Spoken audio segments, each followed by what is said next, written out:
Welcome to our August 22nd discussion. We're going to be talking about dominance and pack theories today. So, we're going to be separating fact from fiction with this. On the menu for today, we have today's special as an introduction to dominance and pack theories, laced with some information about dominance as human constructions, the lupine context, and some experiences that you might find in real life. So we also have the similarities and differences between dogs and wolves. We're talking about not just the similarities, but their divergence from a common ancestor, and then the differences, so impacts of breeding and what a wolf pack actually looks like. We're also going to talk about some common quote-unquote pack rules. These are recommendations that are spawned from the outdated theories. And we're going to talk about TV rank reduction programs and you. I don't know what happened to the rest of that sentence. I think it's supposed to be you. Sorry about that, guys. So we're going to talk about why outdated methods are used for sensationalism and the impact of these methods, and then what dominance looks like, as well as how do we label our relationship with our dogs. So here's a nice little comic strip that I found for you guys. Felt it was pretty apt for today. We've all heard this. Dog training is about establishing dominance. If the animal is subordinate, it will reflect in his posture.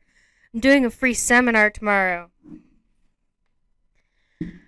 So, as we all know, or are we going to find out, this is not how this actually works. So let's get into our dominance and pack theories and understanding their integration into pop culture.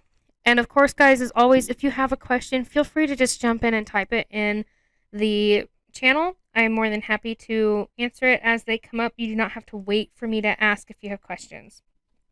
Okay. So, dominance as a human construct is power and influence over others. So this could mean a country's leader, a classroom teacher, the quote-unquote ringleader in a group of kids, even those of us running the server. However, the condition of being dominant over another person, it's not fixed.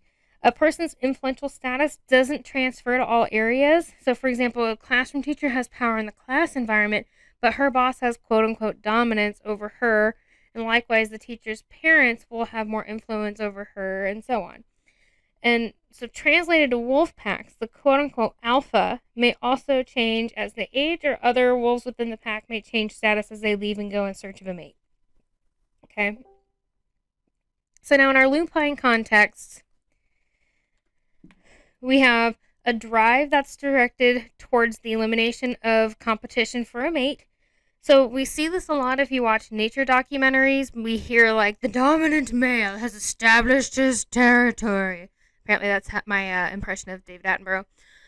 And so it's very common for us to see in those contexts. And it's a competitive drive for resources. A mate is a resource.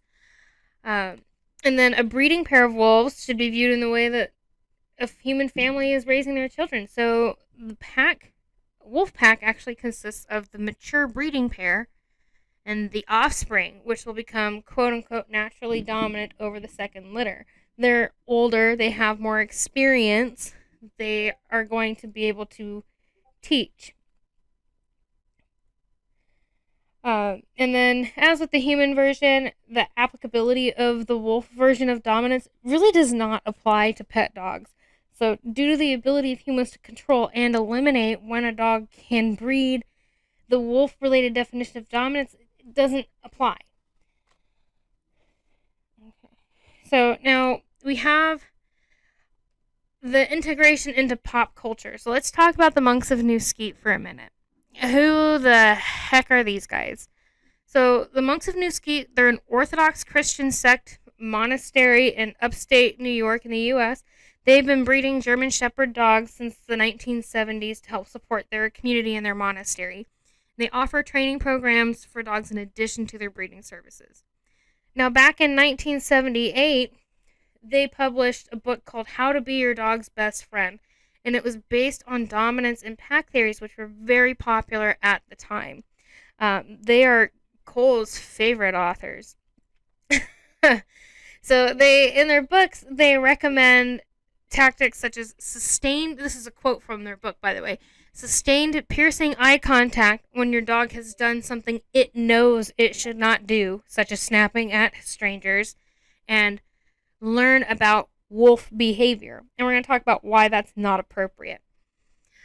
So the publication of this book really popularized the use of dominance in training with dogs. And to date, they utilize outdated methods. They do board and trains, they rely on force and training collars, and they even use them to address unwanted behavior. So these guys are doing behavior suppression in place of modification.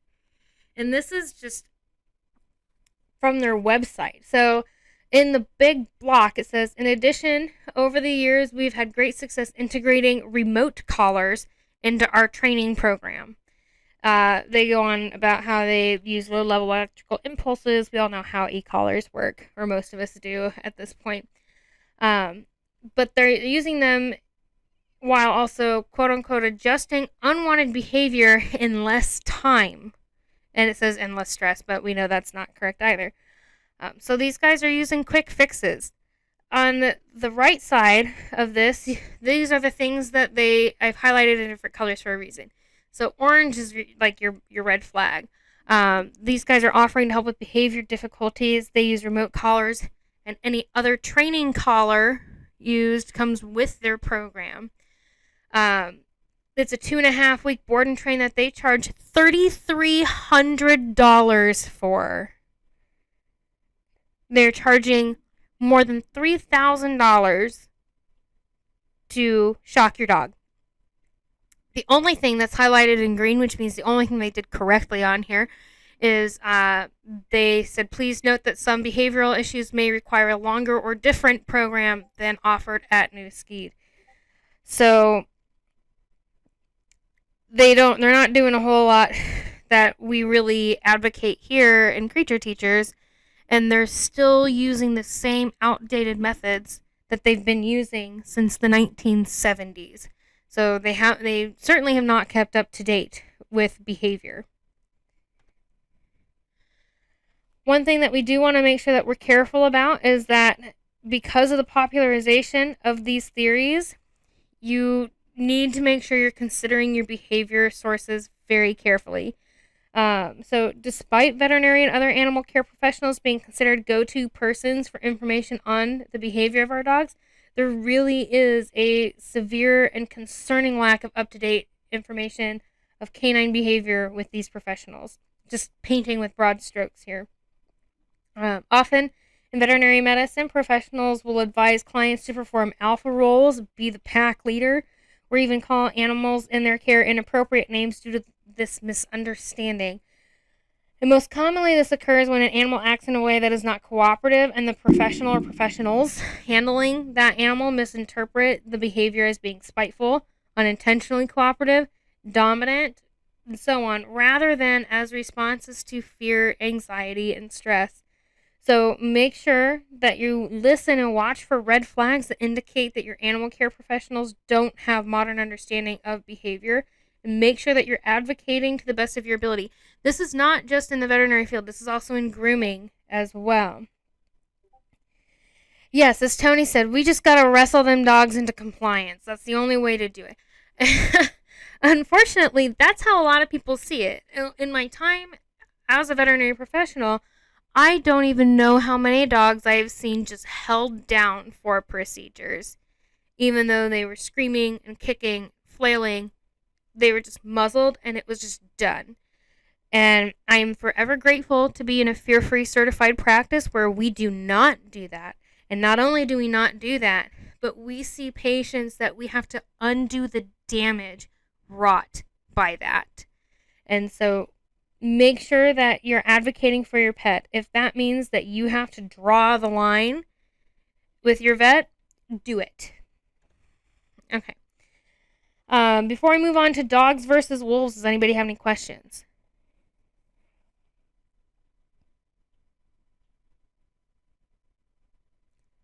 Okay, I don't see anybody typing, so we're going to go ahead and move on. So we're going to talk about the similarities and the differences. So they share similar mitochondrial DNA. Going back to high school, we all should know that the powerhouse of the cell is what?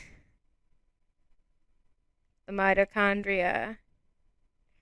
Um, they both have 78 chromosomes, and then their dentition is very similar. So they both have 42 teeth in the same sizes and shapes. And what I mean by that is like their big cutting teeth in the back of their mouth are very similarly shaped or identically shaped. They have large canines. They have incisors for gripping. So their dentition is very similar. And they do have some shared behaviors such as digging, chewing, and circling before laying down. However, these guys diverged from their common ancestor about 40,000 years ago. So, in 40,000 years, through artificial selection, breeding, a lot of changes can occur. And so, a stable wolf pack really looks more like a nuclear family unit. You have a breeding pair with the immediate offspring. We have complex pack behavior. These are related and cooperative animals with each other. There's the dispersers. So these are sexually mature offspring. They leave to go and find mates. This is what are also known as lone wolves. And then the term pack is a technical term for directly related canines. So while the ancestral relationship is clear, there's clearly a number of evolutionary processes and selective breeding by man that's made the wolf and dog very different animals. We have notable changes that include notable physical changes that include skull sizes and head shapes and that are more varied in dogs. So we have the more wolf-like heads like shepherds, Labradors, some terriers, and they're called mesatocephalic. We have brachycephalic, so this is a short, wide muzzle with eyes near the front of the head like our boxer and our pug-type dogs. And then we also have dolichocephalic, which these are long, narrow muzzles, often found in our sighthounds and our collies. And they have eyes that are more on the sides of their heads. And the skull sizes of the same size wolf and dog also differ, with the wolf skull being larger than the domesticated dog. So the fact that dogs go through fewer growth stages than the wolf is also part of why the skull size is decreased in pet dogs. No, I didn't put a slide in about the skull. I'm sorry, Terry. I meant to and I forgot. Nope, it hasn't frozen. I haven't changed the slide yet. We're going to talk about artificial wolf packs here in a minute. So the domestic dog's ability to communicate effectively through body language and vocalizations have also changed from the wolf through years of selective breeding. Breeds that don't have a close resemblance to the wolf morphology, like the Cavalier King Charles Spaniel or the Bulldog, exhibit higher frequency of juvenile play behaviors compared to like the Husky or Shepherd. And the more the domestic dog has diverged from the wolf, the more the parts of body language have been lost. So we have the impact of breeding. Man, I messed up. I missed like a whole couple of slides that I should have put in here. I'm real sorry, guys. So now, unlike the wolf, that has remained fairly consistent over the years, dogs have changed in all manner of sizes and styles. And you can see that very clearly in this slide. We've bred dogs for working, sport, and companionship. And we even have some breeds that have continued to change from what they once looked like, even just a couple hundred years ago, like the German Shepherd and the Golden Retriever. And our use of breeding for looks and behaviors has really done a lot to further distance domestic dogs from the wolf. And even beyond looks, we have what has changed the dog's gait from that of the wolf, the frequency of their bark. So wolves rarely seem to bark, whereas dogs have an increased frequency of barking, as many of us know with chronic barkers. And so the brain and its function is also ultimately different from the wolf. Wolf's brain is essentially wired for three things: breeding, hazard avoidance, and hunting. Whereas on the other hand, a dog's brain doesn't need to think about most of those things. They've been bred as working and companion animals, which cuts out any need to hunt for survival, and their existence among humans offers a sense of safety. So now, predatory motor patterns have not changed in the wolf, but during evolution and the process of breeding the domestic dog, we've enhanced some of the aspects and diluted some of these aspects based on breed purpose. Let's see. So there's quite a few differences. So going back to our stable, natural wolf pack, we have our nuclear family unit. Okay. Now, a lot of the information that was put out about dominance and pack theories were based on artificial packs, because that's what we often think of as like our multi-dog homes, is like an artificial pack. So in a natural wolf pack, dominance is not manifested as a pecking order, and it seems to have less significance than the studies of captive wolves have implied. And then we also have Dr. Meck saying that dominance contests between other wolves are very rare, if they exist at all. So that's very different from what we've been told a lot of the time. And then Coppinger and Coppinger here have said research indicates that packing behavior is a developmental response to a particular habitat. Wolves don't always pack. Some populations never pack. So there's a lot of information even about wolf packs that has been misconstrued over the years. For a long time, the general consensus was that the wolf pack was kept in check by a strict hierarchy of order, and the pecking order was enforced through violent encounters between alpha wolves and subordinates. But it's pretty clear that this is incorrect, as the wolves that were studied were captive wolves that were in an artificial setup. So, contrary to naturally formed wolf packs, there does seem to be a higher frequency of rank challenges in captive packs. In these situations, there's also some amount of social tension, especially around mating season. And below the quote-unquote dominant male and female, there are frequent fights between younger wolves for a higher status. And it's important to note that in these artificial setups, managed and manipulated by humans, wolves are not able to express themselves as they would naturally, and are unable to leave the pack to find mates as free wolves do. So, a lot of these behaviors that we have seen are artificial constructs from the fact that these animals that we have studied have been put into an artificial construct. So it's almost doubling down. So now, a lot of people like to compare feral dogs. Oh my gosh, I didn't take that out. I'm a hot mess today. I'm really sorry, guys. I promise I'll keep doing better. So a lot of people like to compare feral dogs and wolves, or feral dogs and domestic dogs. But even feral dogs don't need to form packs in order to survive. If all vital elements of survival are available to them, food, water, shelter, then they're happy to live independently or in small groups. And feral dogs live quite differently to wolves. They might join and leave small groups as they please, and there seem to be fewer complex rules that wolves live by. For one, the social structure of feral dogs has been observed to be much looser than that of wolves, so few, if any, feral dogs. Thanks, Terry. I appreciate the words. Here I am forgetting to put slides in, forgetting to take slides out. A+ job. It's not like this is going on YouTube or anything.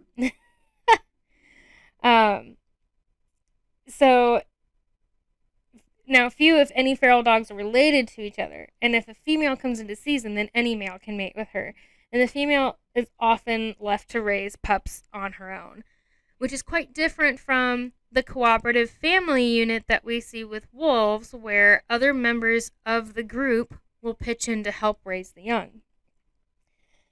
So we want to use the term group rather than pack to describe feral dogs because they're not a true pack model. Feral dogs have no need to hunt, aside from maybe some small prey, and they really probably couldn't because of the changes in their behavior patterns. All life-sustaining resources for feral dogs, and we're talking specifically feral dogs, not wild dogs, feral dogs, are available to them through humans. And so what I mean by that, it doesn't mean that people are going out and they're feeding these dogs. These dogs are scavenging. They're staying around human populations where these resources are available to them with minimal effort.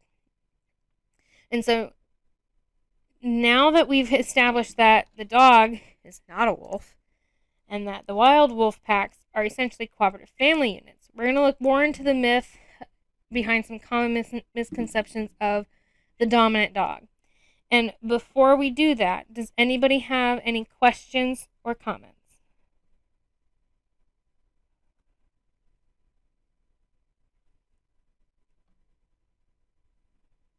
Okay. I don't see anybody typing, so I'm going to move on. All right, let's talk about some pack rules. So these are common recommendations that are spawned from all of the misinformation that we've covered. So we've covered so far that 1, the information provided about how wolf packs actually function was incorrect, and 2, that dogs are not wolves, even if wolves did function that way. Okay, so these are some commonly suggested rules. And it depends on what you've watched or heard. They might be based on how quote-unquote wolves behave in the wild, or on the notion that some dogs are more dominant than others and as a result need a leader figure in their life. Because otherwise they're going to take over the house, right, guys? So what are some common pack rules that you've heard of? And they can already be up here or they can not be up here. So go if you guys want to go ahead and list some that you've heard.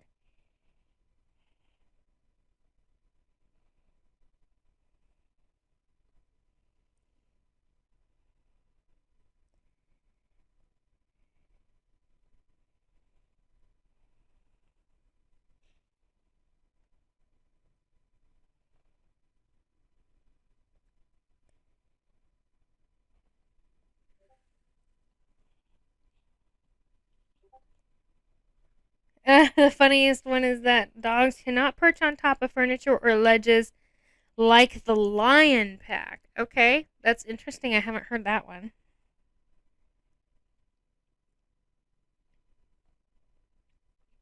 Now, is that more people thinking that they're not physically capable, or is it more along the lines of like, never let your dog on the furniture?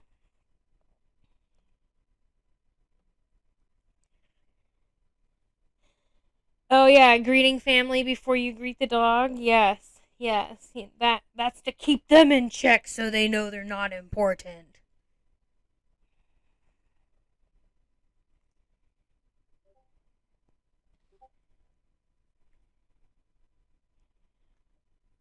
Uh,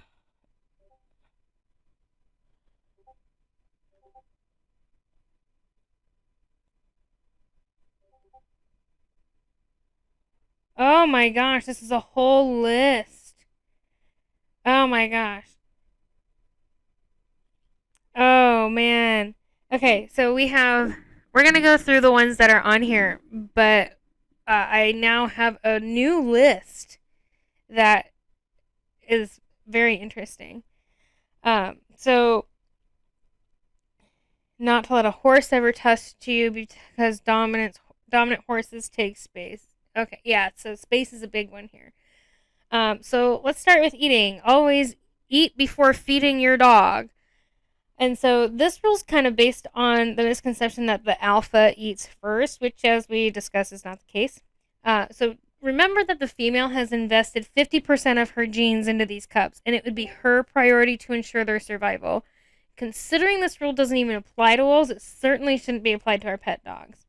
But let's entertain the thought that the alpha did eat first. How would a pet dog learn from this? Can you imagine a training session where we just bring a bag of treats and by the end of the session, the dog gets to eat each and every one of them. Like, does the dog perceive himself to be dominant over us because he got the food and we didn't get a morsel? Probably not. So why would that change in our home at mealtimes? Never let the dog on the furniture. According to pack rules, by letting your dog share your bed, sofa, or get up on higher surfaces, you're elevating him to your status or above. Now, with allowing the dog onto the sofa and the beds, you might end up with a resource guarding issue, but that really doesn't have anything to do with status within a pack. Don't let the dog lay in hallways or doorways. The idea here is that the alpha wolf will position himself to see the comings and goings of the pack. But since a large pack doesn't always stay together all the time, it really doesn't matter. Really doesn't matter much where the alpha positions himself. However, if the alpha places himself strategically, he can better spot intruders. In the case of the dog, it may just be that he finds the hallway to be a nice resting spot, or he knows that by being near doorways, he can be first in line when you go to take him for a walk. Sorry to those of you whose dogs went bananas when I said the W word. Dogs learn through association and know where the action is. So if this was to be considered a problem, it could be down to over-attachment and really nothing to do with status. Always make the dog move. If he is in your way, never step over him. Apparently, the alpha always makes the other wolves move. In actuality, studies have shown that a subordinate will voluntarily move when a higher-ranking wolf enters the social space. In this case, social structure has already been well established. If one's moving out of the way helps to maintain that social structure, then so be it. However, in the home, this is not the case. Asking a dog to move will not make them more subservient, nor will it enforce your dominant status over the dog. And if I let my dog lay in the spot of sunlight on the ground, rather than asking them to move so I can pass, I'm not giving off subservient signals to the dog. Very much doubt they perceive it that way. Frankly, though, simply training an excuse me cue can achieve the dog moving out of the way if it was so needed, or I like to use back up if it's kind of a tight space. And all it would result in is a well-mannered and trained dog, not your subordinate. Also, how rude is it to just walk up to your dog and make them move simply because you don't want to step over them when they're, like, maybe taking a nap? Super rude. Let's see here. Where do we go? Never let your dog go through entry points first. This is one that's super, super common. Yeah, Terry, I don't know how these people aren't bitten. I think we don't deserve dogs. They have such a high tolerance for our nonsense. It's just ridiculous. Yes, dogs are saints. Absolutely cool. So, the never let your dog through entry points first may have come from some observation of captive wolf packs as a wolf transfers from one pen to another, but humans can't mimic the complex cues and signals that are given off by wolves, and the dog will not be demonstrating any submissive cues either, so this exercise is pretty pointless.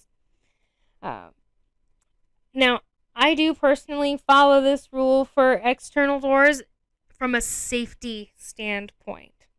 That's the big thing. I don't give two flips if the dog thinks they're quote-unquote dominant over me by going first.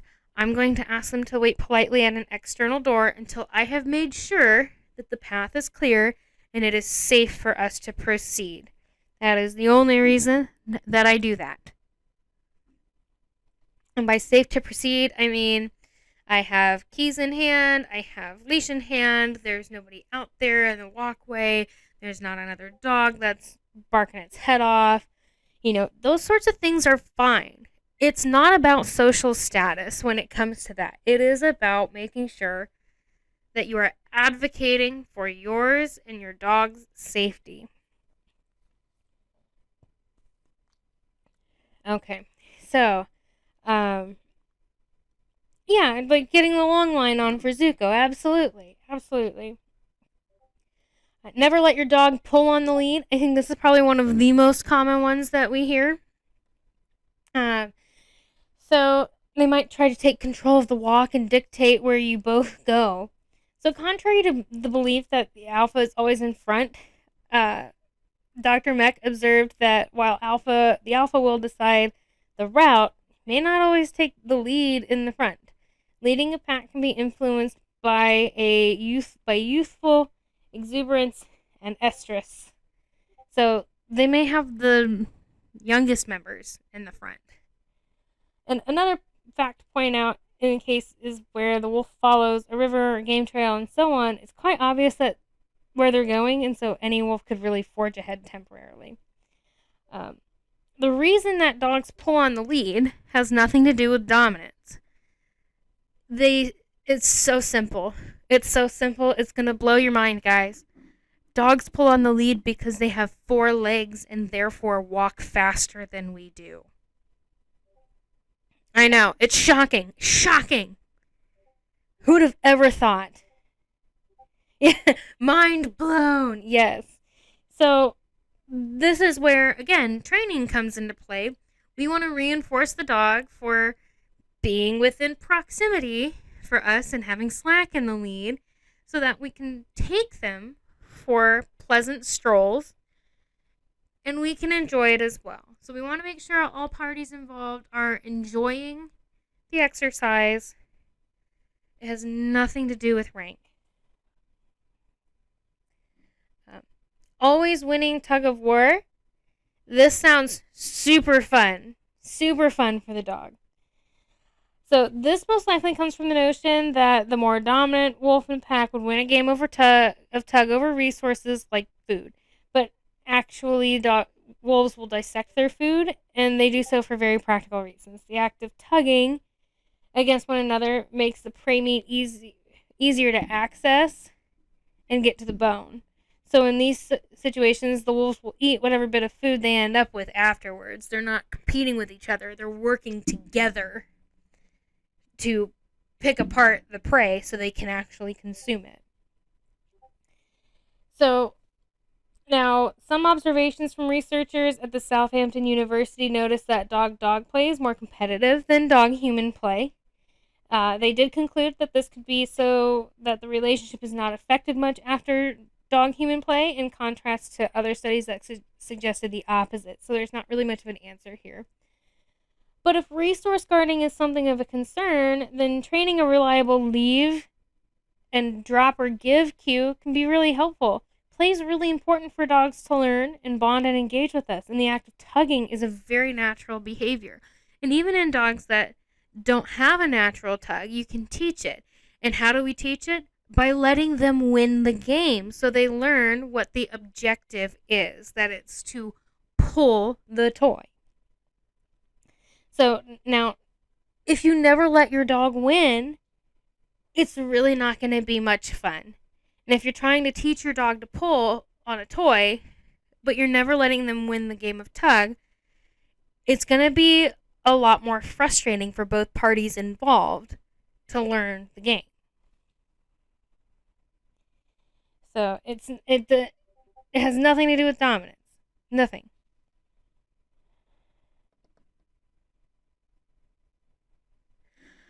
So I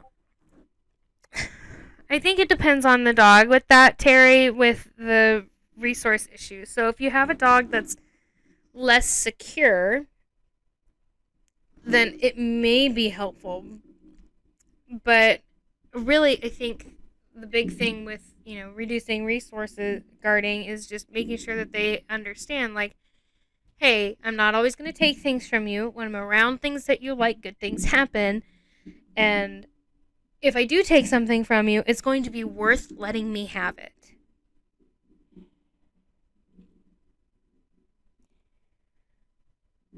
Oh yeah, hiding treats in a towel. That can help with tug.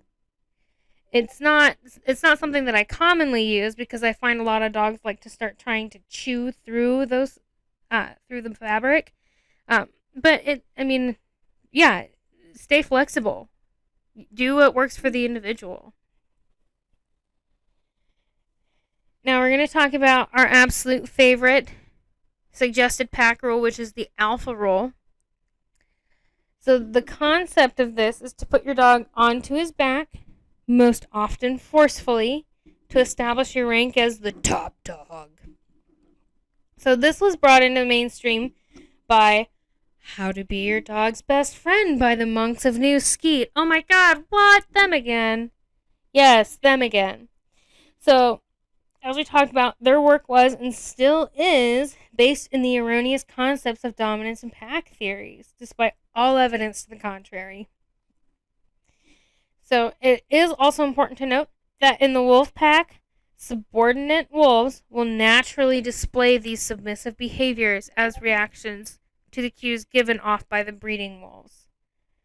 So, it's not about force, even in the wolf pack. The naturally occurring stable wolf pack, it is not about force. Those sorts of things are given willingly by the subordinate wolves. So now, Dr. Patricia McConnell has said, well-socialized, healthy dogs do not pin other dogs to the ground. Submissive individuals initiate that posture themselves. And we're going to talk about this when we go through body language as well here in a couple weeks. The posture is a display signal from one animal to another, a sign of appeasement, not a wrestling maneuver. Forcing dogs into submission and screaming in their face is a great way to elicit defensive aggression. Within that framework, you're acting like a lunatic. So, what happens in a real-life scenario between two dogs and an act of submission/assertiveness in a healthy format is two dogs who encounter each other. The more submissive dog would lower themselves and expose their belly and or genitalia to the more assertive dog. This dog would then inspect the submissive by sniffing the area rife with hormones and the head and tail areas. Once checked out, the assertive dog would simply move on. In no part of this interaction would aggressive behaviors take place. Again, this is a healthy interaction that we're talking about. The assertive dog would not force the other dog onto their back, yet this is often what is advised to owners in order to create a submissive and appeasing dog. This is a confrontational act. Point blank. It's confrontational. And from this viewpoint, your dog has two options. They can resign to the situation, or they can start to anticipate and retaliate when they don't like it. And this could lead to what's called dominance aggression, which we'll discuss here in a little bit. I agree. It is really sad that pack theory and dominance theory are so popular in the average pet parent population. And again, we have the monks of New skeTe, and I do kind of blame them pretty heavily. Had they not published that book and continued to publish it, we probably wouldn't have as severe of a problem as we do. I'm sure we would still have some of a problem, but probably wouldn't be as severe. So another nice little strip for you guys. So this one says, I was just playing and he started choking me for being dominant. I didn't feel dominant. And the therapist says, domestic abuse victims tend to blame themselves. It's not your fault. And that's exactly what this is. The use of dominance and pack theories are emotional abuse. Now, I'm going to look at this list here that we were sent. This is some tips we learned from our trainer from somebody's post. And exactly, the vet told them to roll Penny onto her back. And that's exactly what I was talking about earlier. It's very, very common. Unacceptably common for that to be happening. And I do have a double feature coming up here at the end of September that talks about fear-free and what vets should know about behavior. So this is a post that someone made. Some tips we learned from our trainer. Real pack alphas don't entertain the other dogs. It's not your job. Walks are nice, but not necessary. She does not have excess energy. She's actually trying to constantly lead, dominate. No tug of war. They win equals dominance. Dominance equals aggression. They love you more for taking the lead on caring for the pack. They prefer to be lazy 20 hours a day. No furniture, not perching on stairs, no deck perch. Think of a lion pack. I don't even understand that reference. We do way too much talking. Stop. Only commands. This person is saying that the only things you should say to your dog are commands. What? That's insane. Oh, leaning on us is showing dominance. Not allowed. You can show dominance back to a dog by looking a dog in the eyes and smile with your teeth. No doggy daycare or dog parks. Constant change of pack equals anxiety and aggression. Following you around equals protect my human equals guarding and dominance. Oh my God.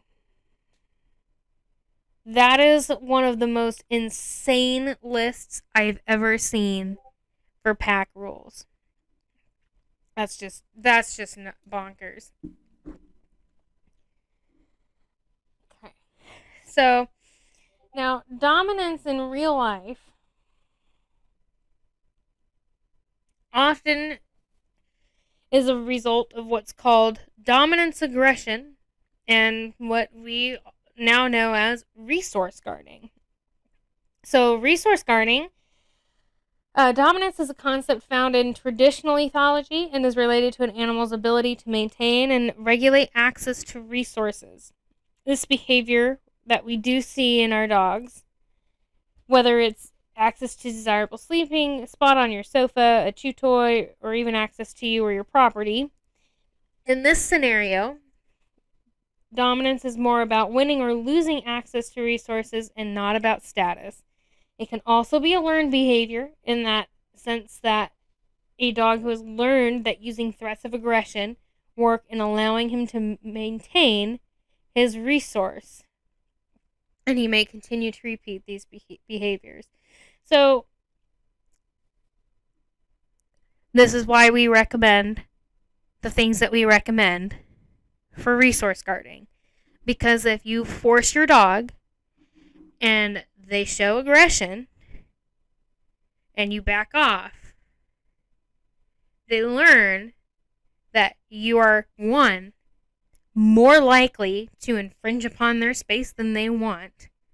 Two, they can't trust you to not. But also three, that they need to escalate their behaviors to get you to back off. And so they're more likely to just immediately resort to those. Because you have taught them that they need to. Food guarding is a lot more common. And the dog is often labeled as being dominant. So there's a couple of scenarios that come to mind.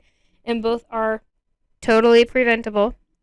So a puppy who's been left to enjoy his meal for months without ever being disturbed, and then someone comes into his space, the dog might react negatively to having someone suddenly in their space while they're trying to eat.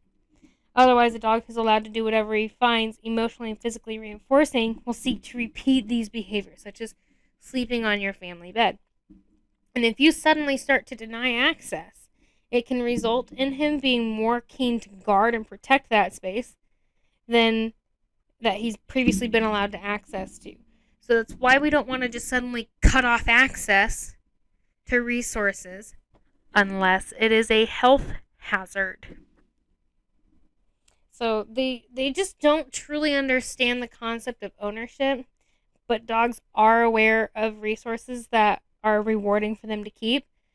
So with the right training, an owner should be able to move towards a valued resource and or remove it without the dog guarding it, which is why we do this so carefully, and why resource guarding is not something that we address in the free channel. It's too complex. There's too many nuances that go with it. There's too much that can accidentally go wrong. It takes a lot of care and calculated steps to take care of it. Now, dominance aggression is a term that we use when what often happens is a dog has experienced physical reprimands or punitive training from their dominant owner, or they're put into unintentionally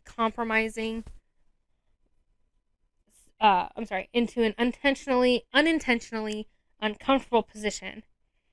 So what happens with this is when a dog feels or anticipates a threat or being physically harmed, they have limited strategies to use to escape the situation. And one such option is to snap or nip at the owner, who, if they have a brain, will then retreat, even if only temporarily. So the dog has now learned that using aggression works to deal with the uncomfortable situation that they're in. And so dealing with such situations really requires a change of approach and positive-based training methods to really redefine and create a symbiotic relationship. This is why we don't recommend using dominance and pack theory in training. Because you are at an increased likelihood of creating dominance aggression. Okay? We don't want our dogs to learn that they have to resort to violence to escape uncomfortable situations. We want our dogs to learn that they can escape uncomfortable situations by giving us lower level signals, that we understand what they're trying to tell us and that we're going to advocate for them and they can trust in us. This is one of the very, very real risks of using dominance in training. Is teaching your dog to become aggressive because they don't feel they have another choice. Okay, questions before we move on to TV, rank reduction programs, and you.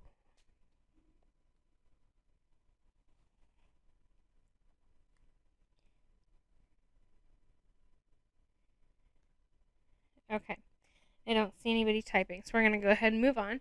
So here is another lovely comic related to CESAR MILLAN, our favorite trainer in this server. And I chose this because I didn't want to use the clip of him with Holly for this particular presentation. I'll probably use that during our body language presentation because that one is a really good one to look at and go through all the different signals that she gives. So now we've seen it on the Dog Whisperer, we've seen it on Dog Impossible, we've seen it on all of these other TV shows that say do not use these methods at home. But despite those advisories and disclaimers, viewers are at an increased likelihood to utilize the techniques shown because they think that's what real training is. And the honest truth is that the nature of these techniques is dangerous.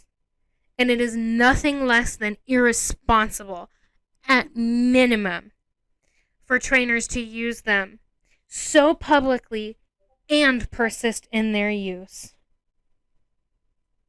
It is unacceptable. We can do better. We know better.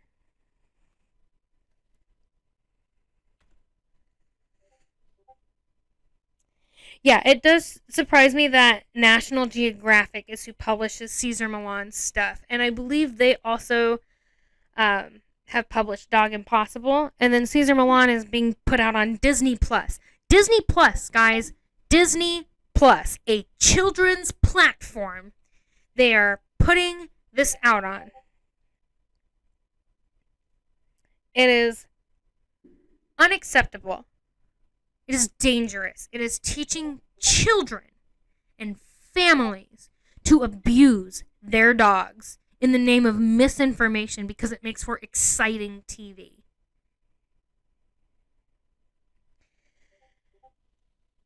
Yeah, and then get bitten.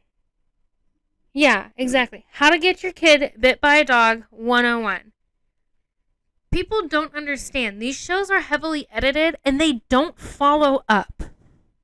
They don't follow up on the dogs.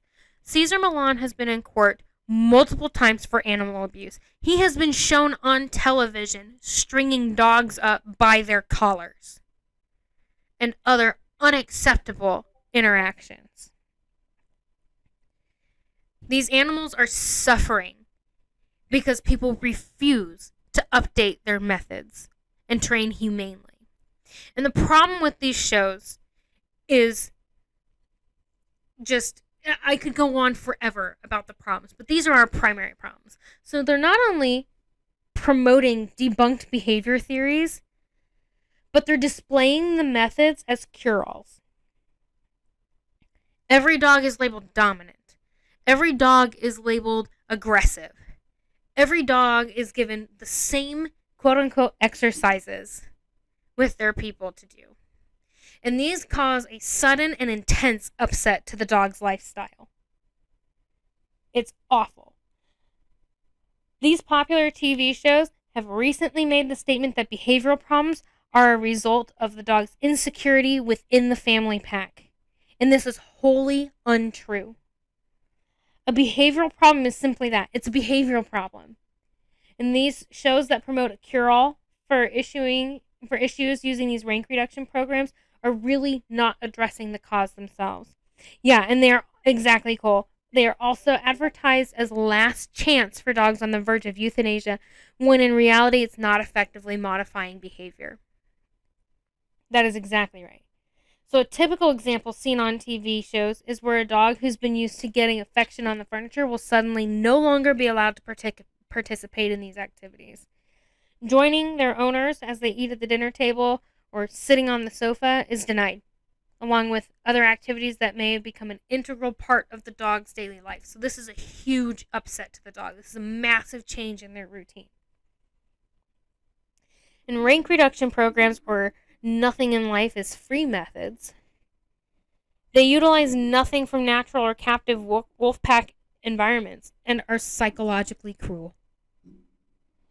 That is the truth of it. They're psychologically cruel to the dog, who's woken up one day to be denied most, if not all, of his life rewards. And such extreme methods of reducing the dog's perceived rank status, the status that we perceive, not the dog, that we perceive, is punishing, yet often excused, as it doesn't use typical tools like prongs, choke, or e-collars. And being randomly punished in this way can cause a variety of behavioral problems, such as conflicts, response suppression, and helplessness. The unwanted behaviors may very well diminish, but at what cost? So, the way these guys work is yes, Dog Impossible does rank reduction programs. That's exactly right. Which, gonna be real honest here, pisses me off as a fellow Certification Council professional dog trainer certificant. Pisses me off. Because you have to know that this stuff, dominance theory and pack theory, are incorrect on that exam. You have to know that. So he obtained this certification, and then he continues to preach this outdated, quite frankly, bullshit. Anyways, the rank reduction programs typically employ positive punishment and negative reinforcement quadrants. So they're focused on behavioral suppression, and it has a high risk of fallout because it's not addressing the underlying causes of the behaviors. There's a high risk of relapse and a very low chance of follow through with these things. Yes, Victoria Stilwell did in her very early episodes. So in her original UK series, she did. And those videos are quite horrendous. If you look at her later stuff, it's better. It's still not where I would like it to be. But it's significantly improved. Yes, she used to do the whole eat before the dogs thing. She used to do the whole like body blocking and moving into them and talking about how you have to go through the door first and all of those things. She used to do all of those things. And she has made significant strides, for which I applaud her. Because when you're deeply ingrained in that part of the dog training culture, it's hard. It's hard to move out of that. The cognitive dissonance is really strong and difficult to push through. And yes, her newer videos are in the US and they're much milder. She doesn't really do any of that now, and they are several years old. There are still some things that I don't agree with that she does, but it's not even close. Not even close to what like Dog Impossible and CESAR MILLAN are doing. And yeah, Cole, he's the guy on Dog Impossible is really just doing it for the clicks and the views at this point because as you said, instant results are way more entertaining than slow, efficient progress. There was an episode that I watched a few weeks ago, and I'm sure you guys saw me in the server talking about it, with 4 bulldogs. And they constantly talk about how one bulldog is challenging the other, and this one's dominant over that one, and this one won't submit. And it's just absolutely horrifying to watch because he does things like body blocks a dog that's terrified to keep him from escaping back to his crate where he felt safe or safer. And it's emotional abuse, guys. That's what it is. It's emotional abuse. It's torture for these dogs. They don't understand. And to be trying to anthropomorphize them to that degree and mislabel their behaviors like that is a heartbreaking injustice. They deserve so much better. So much better. So, part of the other problem is that what happens when the owner perceives the dog to be cured and goes back to their normal habits and routine? This is what I mean by a high risk of relapse and a low chance of follow-through. The behavior itself hasn't been addressed at all, and it's likely to return. And while the nothing in life is free principles can be used in some capacity for teaching manners like waiting before meals or playing ball, it cannot be used as a means of curing all behavioral issues. And under no circumstances should it be taken to extremes where the dog has to work for everything they enjoy. This is exactly what is happening with people. We are told, you have to earn your rest. You have to earn everything that you get. You don't get anything for free. And it is exhausting. It burns you out emotionally, mentally, and physically. How fair is that to an animal that has the cognitive capacity of a toddler? It's inappropriate at best. And it's outright cruel.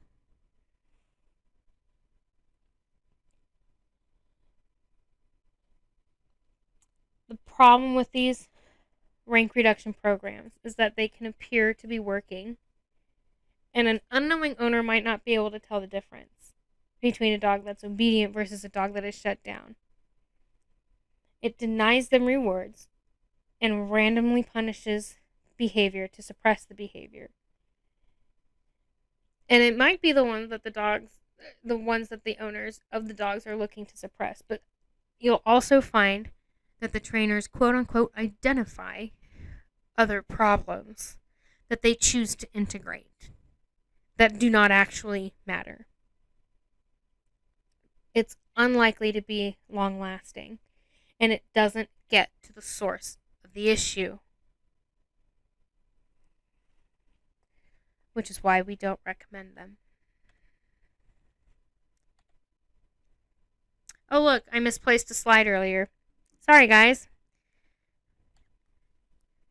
Resource guarding and dominance aggression was supposed to be after this slide. I just like to keep you on your toes. It's a test. So let's talk about a happier subject. Let's talk about how we can mitigate issues with our dogs. Doing our homework is a big one. It didn't save any of my stuff. I'm going to let you guys describe items because this slideshow clearly decided to rage quit on me.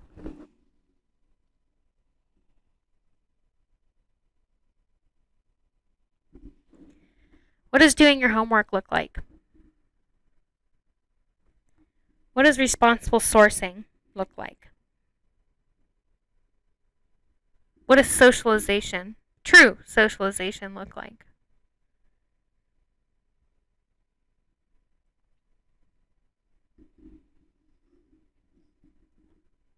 What does it look like to set boundaries with your dog? Or seek professional help?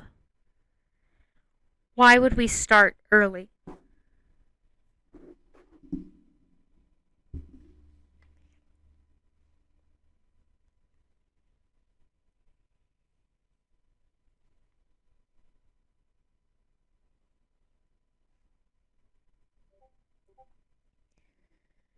Reading books, talking to people here and watching, here in the server, I'm assuming, and watching appropriate videos such as Kiko Pup to learn how to do things before you get a dog or as soon as possible after. Exactly. That's a great example of doing your homework. Understanding how to find a good resource. Understanding what quantifies good information. Making sure that you understand what you're getting into with the breed. Knowing what you're capable of accommodating with your lifestyle. Those are huge, guys. Those are huge factors. Understanding what you need in a personality rather than just aesthetics and breed wants. That is massively important for doing your homework.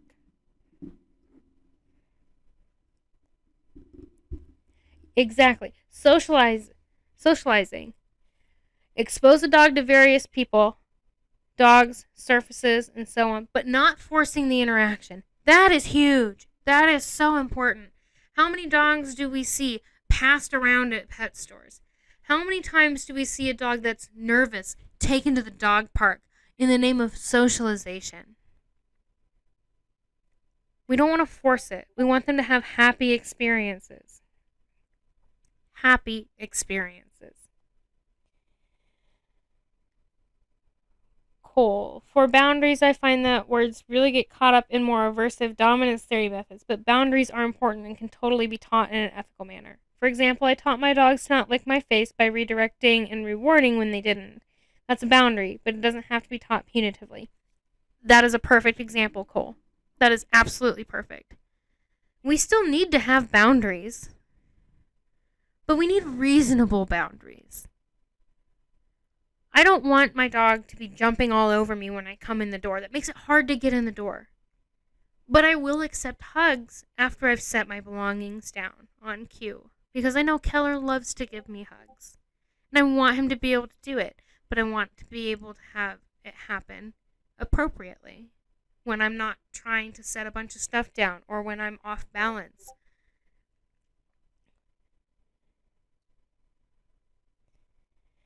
Oh, yes, the Dog Impossible episode that we watched, and they had the forced butt sniffs called socialization. Yes, forcing a dog to sniff another dog's butt is not socialization. It is flooding, especially if that dog is terrified. It is forceful and unacceptable. Forcing a dog to allow its butt to be sniffed is also not socialization. Yes, researching breeds, that is so important. Understanding breed traits is huge, huge, huge, huge. Seeking professional help, contacting a qualified trainer or a veterinary behaviorist, absolutely. Absolutely. Seeking professional help, even if you think that you're doing okay, but you would like a little assistance, is perfectly fine. There's nothing wrong with that. Sourcing responsibly is a huge one for me. If we're adopting dogs from backyard breeders, from irresponsible rescues, from places that are not setting them up for success, we are going to be at an increased risk of problems.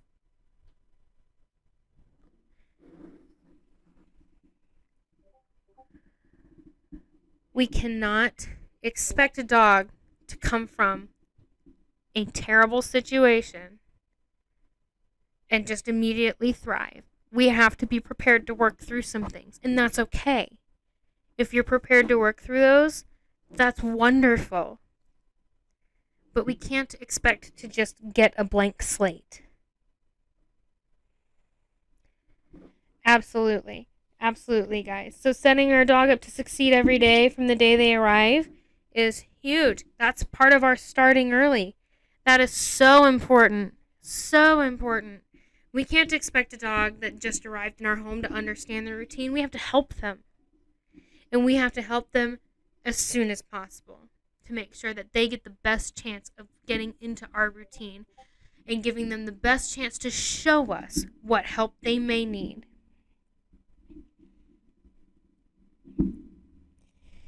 Consistency is huge.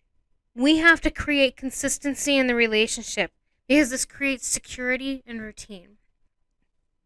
If I'm flying off the handles in the name of dominance at things that my dog doesn't understand, I don't like, I'm not being consistent. I'm not teaching them to trust me.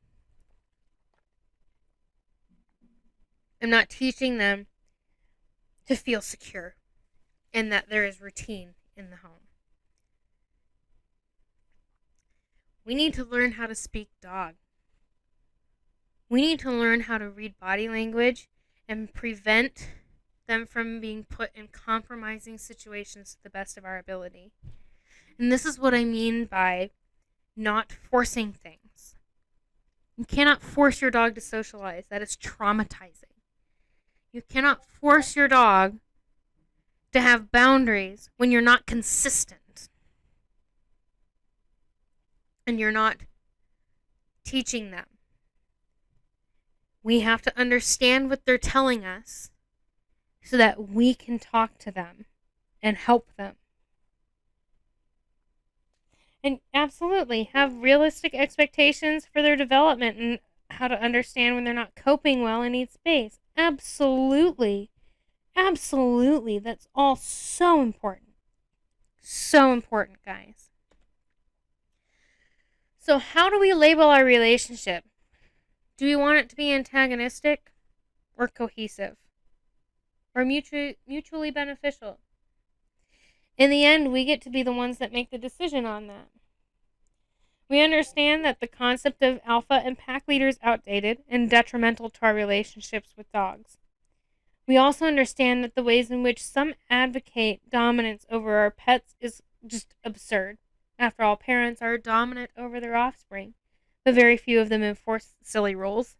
Could you imagine a parent that insists on not letting their child win at anything? Rather, most parents enforce rules that are designed to keep their kids safe.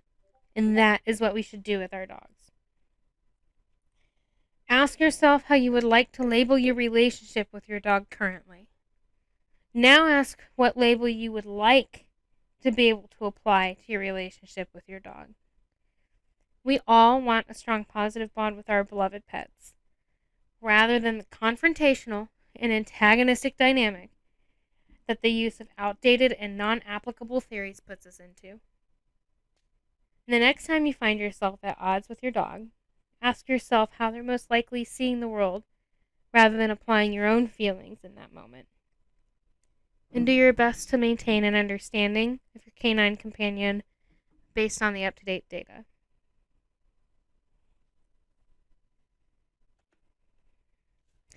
That's all I have for you guys. All right, let's hit questions.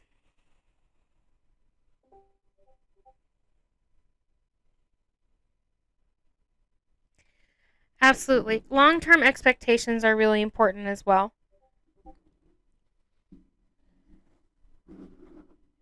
It's so unreasonable to expect every dog to enjoy going to the dog park and bye Tony, and enjoy that. Not every dog wants to have everybody pet me. It's just, it's amazing how many people get a dog and then are frustrated because their dog is not the quintessential dog. The the classic Labrador personality or Golden Retriever personality where they come out of the womb and the world is their best friend. That's not realistic. That's very unreasonable to have as an expectation.